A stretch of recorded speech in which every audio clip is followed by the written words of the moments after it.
Hey there folks, today I thought I'd go over a quick video on how to install a fish finder using ram mounts accessories to make installing a fish finder on your kayak super easy. It minimizes the number of holes you have to drill by utilizing the gear track system. It also makes it easy in terms of functionality to remove your fish finder at the end of the day or putting on at the start of the day. So I recently picked up a Helix 7 G4 side imaging, mega down imaging. I'm pretty excited about using this for kokanee and some of my walleye and inshore fisheries. And I want to get this installed today on my Old Town Salty 120 PDL. Now, these have standardized gear tracks like most modern fishing kayaks do today.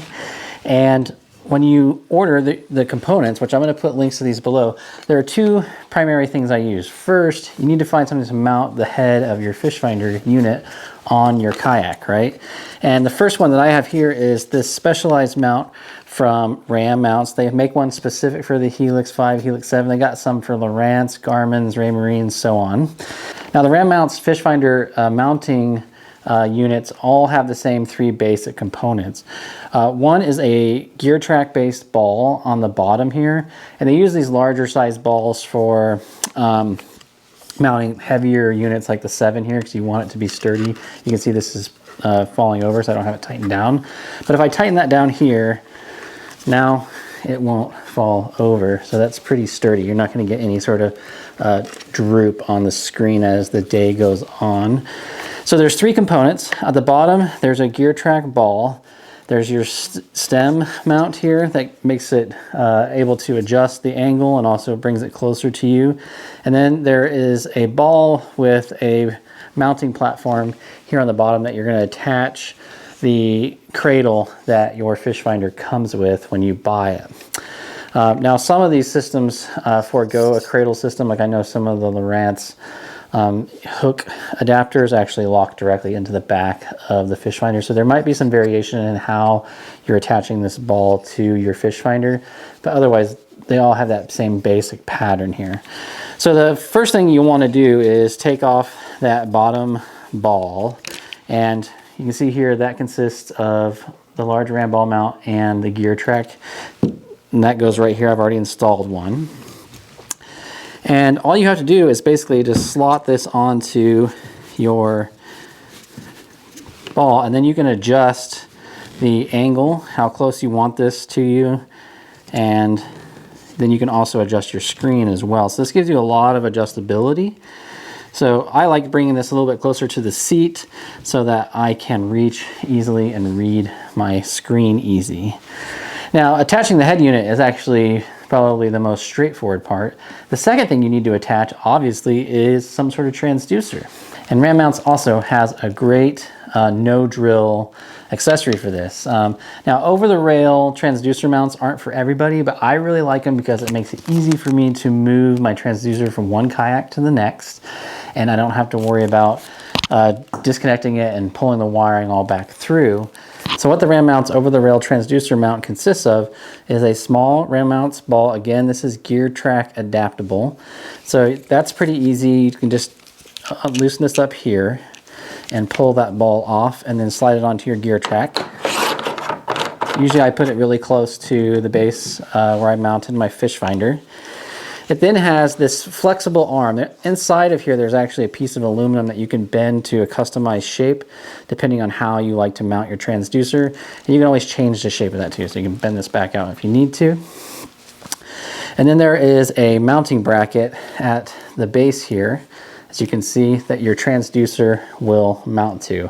And here I have that big bulky side imaging transducer. It just does create a little bit more additional drag when you're out there, but for me the benefits, like I said, of being able to move between kayaks makes this really easy. And also I'm removing this transducer at the end of the day, so I don't have to worry about damaging it when I'm loading and unloading the kayak, or if I'm going over some rough logs or rocks or things like that. I can also just take the transducer off or lift it up so I don't have to worry about damaging my transducer. And I know a lot of transducers get damaged that way.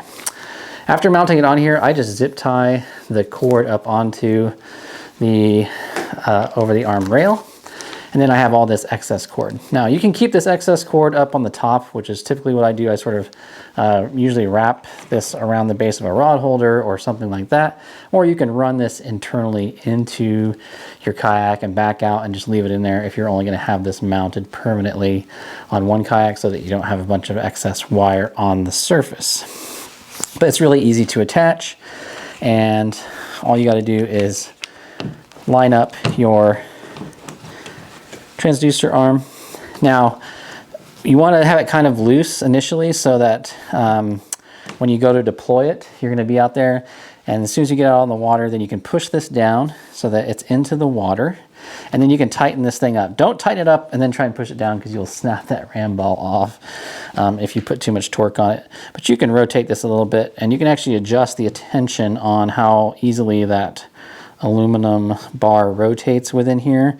So if you're getting blown back during when you're out moving forward, you can just tighten up a little screw here, and that'll tighten down on that so it doesn't slide so freely. So this is an easy way to install Fishfinder and your transducer in a matter of minutes. Now you'll still have to wire in your battery system, and for my kayaks I do buy extra power cords for every kayak, and then I use a Hobie through-hole mount system, which I still think that the Hobie through-hole mount system is the easiest to install and gets the tightest watertight seal when you do that. And this will allow you to run your power cord up to your Fishfinder, no problem, and then you can either secure this through the interior for your transducer and then plug that into the back of your Fishfinder, and you're all good to go. So it's a very easy system to do. I go one step further. So I actually go one step further, and I incorporate the entire ball system into a ram mounts base.